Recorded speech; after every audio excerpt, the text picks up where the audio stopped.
Let's go to discussing your plans in politics. Well, you have had your first term as councilor. What were some of the initiatives that you were able to start or any important legislation that you were able to pass? Right. So, well, where do I begin? I guess I'll start with the things that I've already done as city councilor. I was assigned to be, I guess based on my experiences, I was assigned to be the chairman of the Committee on Communications.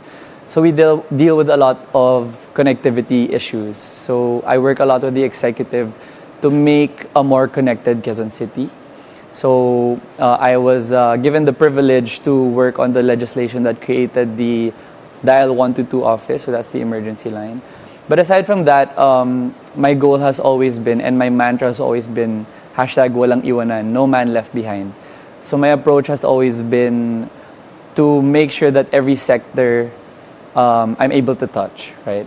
So I've worked on different types of legislation as well outside of my committee, such as with Councilor Bernard Herrera and Majority Floor Leader, we worked on the Right to Care card, which focuses on the LGBT sector. I've worked on, with Councilor Jeline Lumbad, I've worked on the anti-OSAIC ordinance, which is anti-online sexual exploitation against children. Aside from that, we just recently passed as well with Councilor Wency Lagumbay and other fellow councilors the business incentives code for medium to large enterprises. Actually, personally, I'm also working on a startup incentives ordinance as well for Quezon City.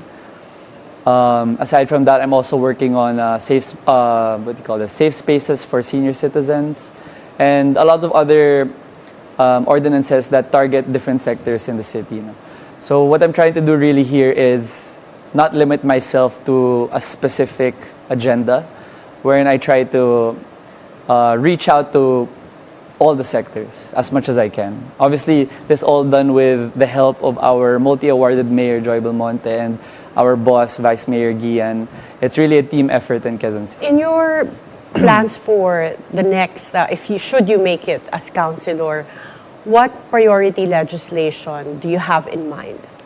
Right. So, given the chance that I'm able to get a second term as a city councilor, I plan to continue my pending ordinances, which is number one, the startup incentives ordinance of Quezon City, because I'm very connected to the startup culture. You know, I actually studied in Singapore for almost 1.5 years to 2 years, when I was exposed to the startup culture there, and I feel like Quezon City can be at the forefront of that whole movement, to be able to support and attract startups that will benefit the city using technology.